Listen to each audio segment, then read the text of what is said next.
Hello chess fans, today's video I'm going to show you the rest of my games that I played at Nationals, and all of these games I was pretty much a very big favorite, so that's why I decided to condense them all into one and basically show you like how you can get very quick advantage out of openings and some of the opening ideas that I showed that were I think pretty instructive. So I went for e4, my opponent went for g6, and I went for d4, bishop g7, knight c3. Now I hadn't done any preparation for this game. My opponent I think was like 1200, and yeah, their online rating was like 2,000, so I wasn't really too worried about this. So they played d6.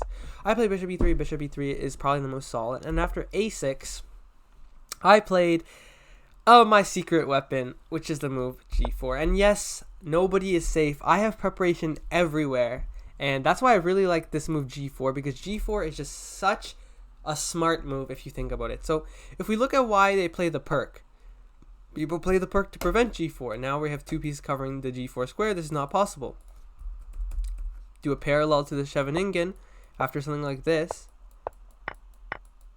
Knight c3, knight f6. g4 is considered the best move because they didn't stop it. Their bishop blocks it.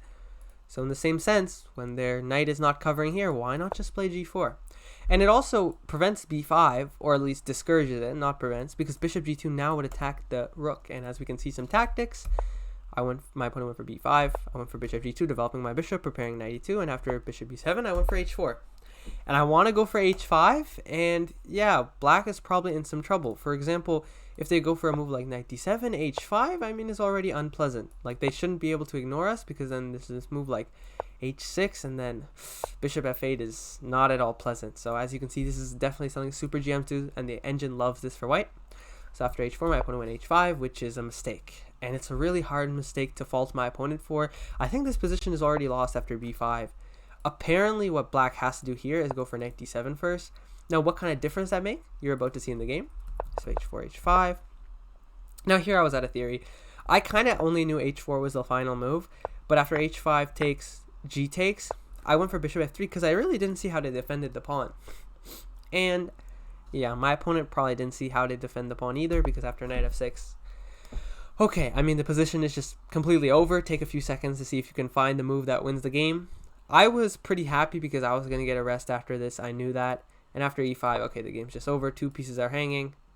And after, if they were to take here, after here, the rook is also hanging along with this. So the game's just over.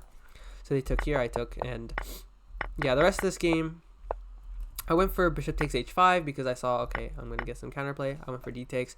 Probably should go for takes, but I mean, I'm up a piece. Knight d7. So now here I'm threatening f7. They have really no way, I think, to defend it. Maybe they can play knight e5 to defend it, but that's it. They went for e6, queen e7, and yeah, okay, the game is over. I'm just up a full piece. If you wanted any thoughts about the conversion, I mean, up a piece is a pretty easy conversion, but maybe just try to trade as many pieces as possible and try to keep active. Make sure that your pieces are not going to get out of the game, like possibly this knight. So that was a pretty easy game. Next, we're going to go into my next game. This was against, I think, around a 900 and probably around 1800 online. So e4, d6. And yeah, now I go for d6 because I was just trying to win quickly. I was hoping my opponent would make a mistake quickly. But the annoying thing about playing these sort of hyper-modern setups is your opponent really does not have to do anything crazy. This gives white a small advantage, but it's like white should probably have tried to gone for a bigger advantage. But yeah, then again, like, I played this opening that wasn't that good, so my opponent's kind of, in a sense, punishing me by not doing the best thing, but playing natural moves and getting a good position. So castles e6. Now, e6 is, I don't know about e6. I kind of don't like it in hindsight, considering what we're going to see what I played in the game. But e6 is a fine move, so my opponent went bishop g7.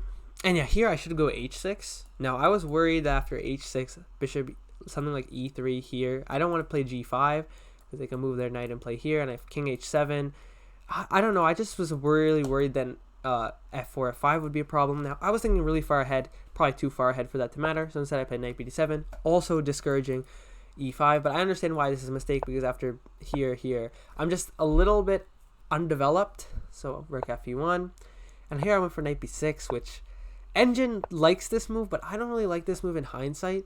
It might have been more, like, basically more natural to play the move a6, which is commonly played, to play b5, and here probably they have to stop it with a4, and then I would play c5, rook b8. This is basically how the Sicilian version of this position is supposed to go like, except the knight would be on c6. So that would be the reason for why white's better here. Instead, after knight b6, my opponent went back. I went for e5 because now I think I have to stop this d4 move, or sorry, this e5 move, because if e5 takes, I just thought my position was unpleasant. And yeah, here my opponent does me a favor, makes my position very pleasant after this. I think black is just slightly better here, and the reason I think black is slightly better is because my bishop is, I think, pretty good defending the center, and this bishop is good, this rook's developed. This structure is really solid, but it's playing d5 in the future. I go queen c7, just common move, unpinning and keeping my center solid. Bishop h6, bishop h8. Yeah, that's why I went rook e8, so I could preserve my bishop like this. h3, bishop e6. And here I went for d4, and yeah, here you have to make a decision whether you take with the knight or the bishop. And if I take with the knight, what I was worried about is d4. And I don't really see what I'm supposed to do here, because if takes, there's a little bit too much pressure. So I thought that I had to take with my bishop, and that was correct. And here, after something like takes, a move like knight takes or c takes, black is just slightly better. And yeah, I can understand why my opponent didn't go for this. It's just unpleasant. But bishop takes f6 doesn't really make any sense. Just gives up the bishop pair. I took back. And now here they went for c4, which I think what they were hoping with this position, obviously I'm going to give them this ruined structure, is we do have opposite colored bishops. But here's the problem when we have opposite colored bishops. All their pawns are on light squares pretty much. And that means their bishop is really bad. So here, I just improved my position, slowly maneuvered. Now f5, the idea was I wanted to go for f4 and then try to pressure up on this pawn like this. Something like check, and then just basically try to pressure the pawn. But yeah, it never came to fruition because after f4, my opponent made a blunder. Take a second, see if you can find it. Pause the video if I'm going too quickly, but it's not really that hard of a move. The move is bishop h6. Pawn can't move or else you lose the queen. So you move the queen, you lose the pawn. So now I'm up a pawn, and also I have this nice center. I have this big attack. Game's pretty much over. My opponent goes c5. I went for bishop d5 and queen f3.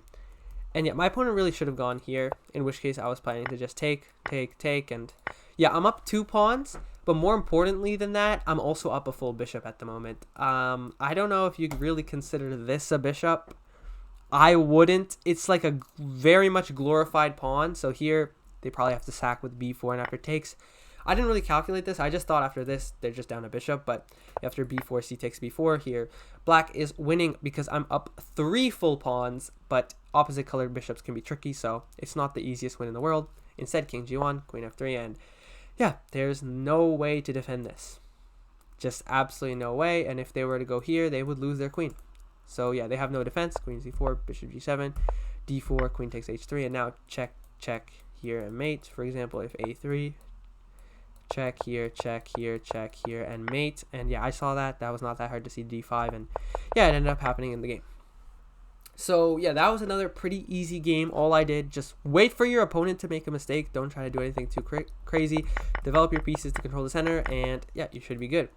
So now this third game, I was white. I was against, I think, an 1150, and they were like, what's their 20 online rating, like 2100 rapid, which is not terrible, but again, I think I highly outrated my opponent here.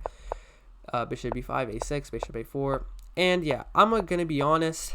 In the opening, I play this move d4 very often, and after d6, you're kind of forced to transpose back into this main line after castles, and you can either play h3, or you can go for what is supposed to be the main line, which is rook e1, and here you transpose the Yates variation, and if h3, then you transpose after bishop e7 here into, I don't remember what this is called. This might be called the Zaitsev variation, but yeah, basically it's just a big transposition. But you get a lot of people who do not remember their openings and play e takes d5, d4.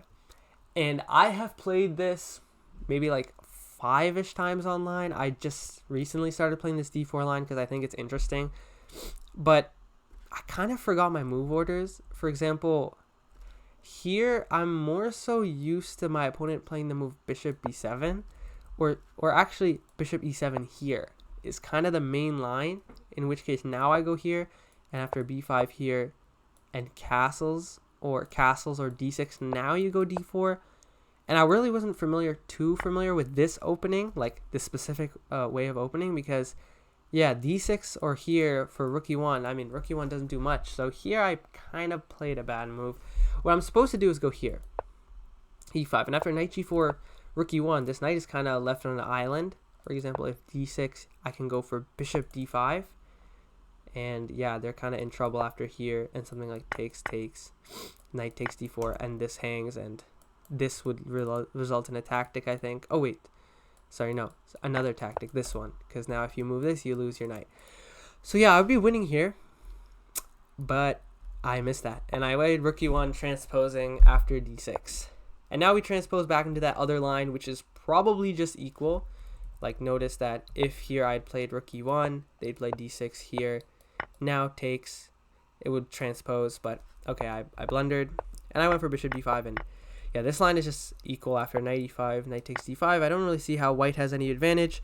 Now, white has more space, but in turn for that, black has a little bit more development. Or not more development, has the bishop pair.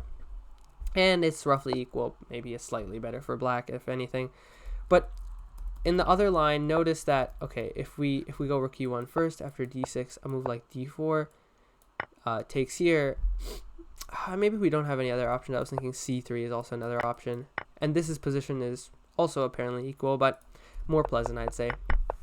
So here my opponent went knight b8. They probably wanted to go for like here. Just keep your knight developed, I would say. So I just developed my pieces.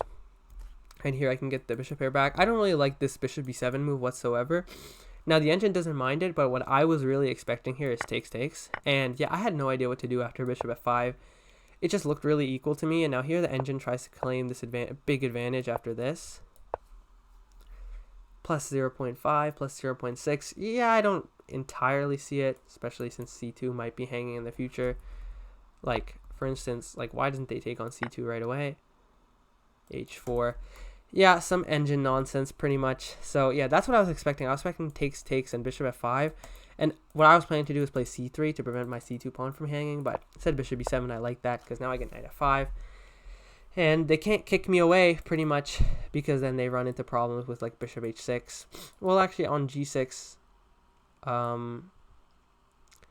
takes, knight h6, king h8. Because if here, why is this bad? And then you win the exchange. Okay. But knight f5, and knight on f5 is pretty much worth the pawn. So here I played c6. I thought for a really long time. I didn't really want to play bishop d2 because if bishop takes b2, rook b1. And yeah, I just did not see why white is better here. Thought if f4, I'm blocking my rook, rook b3 is a really nice move. I'm just looking at the engine here because this game was pretty easy. But yeah, I played rook b3, and here my opponent blundered with knight b6. And yeah, after takes, something like knight e7, king h8, and queen h5. I don't think there's a way to defend the queen being trapped actually here.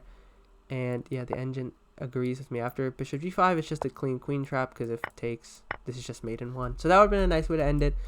But I did not see the queen trap. I did see it in other lines, but here I thought queen g4. And the move I missed actually was bishop c8. Very nice move.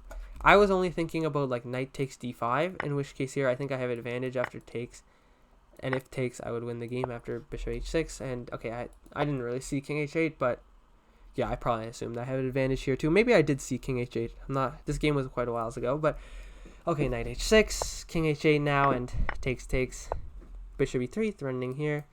Queen d8's a big blunder. Here they probably had to go queen g7, in which case I could have taken, gone for queen f4, threatening this, and also, like, for example, takes, I could go like here and then win this guy right after. This is still hanging. But instead queen d8. And yeah, after this, I get to protect my pawn, but also I have active pieces, rook e3. Here my opponent goes for king g7, and here see if you can find the nail in the coffin. King g7 is kind of just a waste of a move. Maybe just develop your pieces. I'm not really sure why king g7 was played, and it's because after king g7, pause if you don't see it. I'd say this is a very nice tactic to find for anyone rated higher than like 1600, 1700 online. It's not too difficult. It's the move rook e1. And the idea is after takes, okay, we can go for takes here, check, something like this, and yeah, this would just be game over after I take the bishop. Now, even more stylish would be just to play rook e7 right away, and after g5, you have a nice move, queen d3. There's no way to defend mate. Very nice move to see. Or you can just be really lazy and after g5, just take the bishop. But this is like the most lazy way to play. Might as well show a little bit of style. So instead, after rook a1, my opponent thought for 10 minutes here, played queen c8. I mean, what's the point really? Rook e7 is just mate. Knight f7, and okay, instead of going for mate, I opted to win the queen. I mean, I think that's pretty much fine. And here, after queen takes d5, I had rook f8 and mate. They were also threatening here.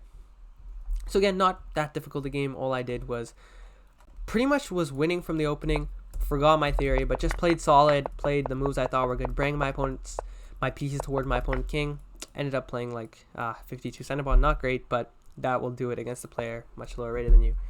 So this, I think I was against a player who really did not know chess that well. I just wanted to win in a few moves, like d6 against the Scotch.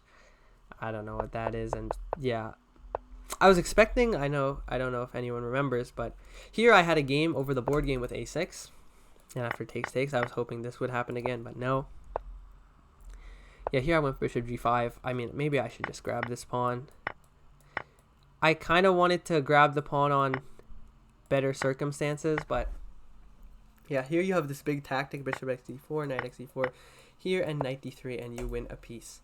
So I kind of didn't see that, but here my opponent let me have it again, and yeah, I'm just not going to go over this game at all because my opponent, I think, was probably a little bit new to chess. So yeah, I mated them slightly later. So now the final game. This game was slightly interesting. My opponent was, again, probably 2,000 online, and I think like 1,100 over the board. But they were not terrible. So after d4, I played d6 because I knew a London was coming, and the London really does not make sense. If I put my pawn on d6, that's literally just to blunt your bishop. So if you know your opponent's a London player, just play d6. I just looked at his last game, and it was London, so I was like, okay, let me do this. And after knight bd2, black is already better. Yeah, you should just take space here. No reason not to. Or another common approach is bishop c4, which is really tricky. And if you want to play this against the London, like for example, if your opponent goes g6, I'd probably, if you're a London player, just play e4. But you can also play this bishop f4, and after like d6, play e3, bishop g7, bishop c4. This is super tricky and really underrated. So if you like to play the London, I recommend this line. Lots of sacrifices like this, like it's very tricky. Okay, but yeah, let's just click the forward arrow. Bishop g5. I play knight e7. Yeah, I should go f6, and after bishop h4, something like knight a6 to win the bishop pair. Definitely makes a great deal of sense. Now, I wasn't really thinking too much about this game. I was just thinking about how I kind of lost the other games, and I wasn't too happy about that. So yeah, c3, playing with a little bit of tilt. Castles, bishop c4, king h8. Wanted to move the f pawn. Now I go h6, knight f5. I still win the bishop pair. And yeah, here I just grabbed the bishop pair. I just wanted some quick advantage, knight c5, and yeah, I should probably play queen c6 to activate my queen, solidify the center. Knight c5 is a little bit rushed. My opponent goes for queen c2, and it's like, where's your knight going? Probably back here to block the bishop, so why? Here they went knight e1, they want to go knight d3 and trade, and I don't know, maybe they want to go f3 or something. I went for f5, looking for e4, knight d3. And yeah, I was just in the mindset of don't trade.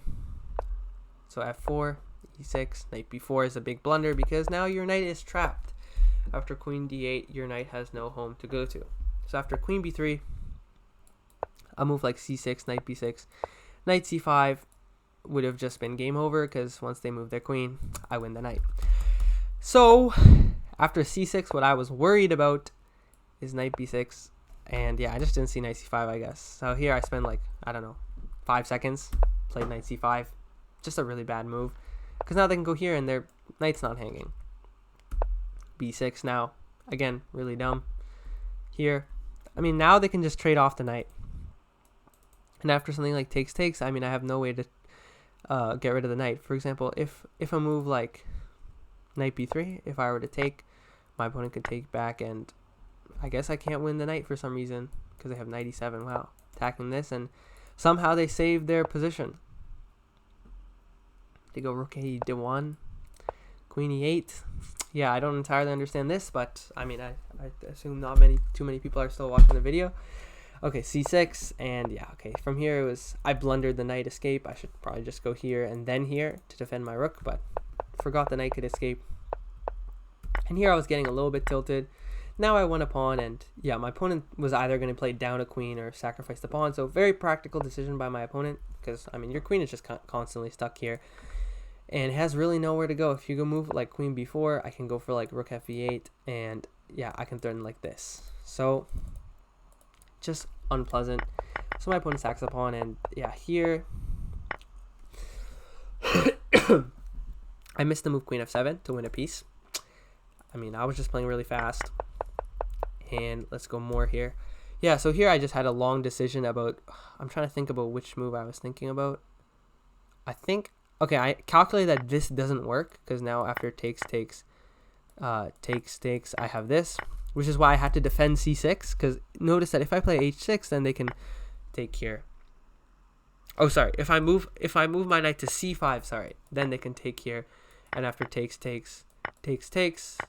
I'll move like takes. I mean, the position is really hard to win. Opposite colored bishops. The saving grace, though, is that this pawn is on a light square, and I don't think it would be winning without this pawn. For example, you can go like knight d3 and here, and it's indefensible. Let's say my opponent played c4, which just blunders a full piece, because after queen takes, I'm just gonna win the piece. So my opponent made it easy on me when they probably could have made it slightly harder, but again, it was still pretty much over for my opponent. Pretty much, I know I just said pretty much like a 5 times, but yeah, I was up a pawn, and my position was just much more pleasant. And I mean, I was like, what, 500, 600 points higher rated online, and like 900 points higher rated over the board. Yeah, I don't think that my opponent had much of a chance from this position, but yeah, so those were rounds 5, 6, 7, 8, and 9. So yeah, sorry for the long video. I also sorry about like this video. I was just less motivated to do it, because I mean these games were just brush off games. They were games I was supposed to win. You can't really be too happy when the people you're beating are the people that you've been beating for like years and years, and I just wanted to see improvement. So when you don't see that, I don't know how to feel about it. So yeah, this tournament ended. I had 7 out of 9. I won all these games. They were relatively easy. But yeah, I came third, which is tied for my highest result. Last year I came third too. But I mean, every year you want to improve. And I thought I was improving at a rate faster than everyone else.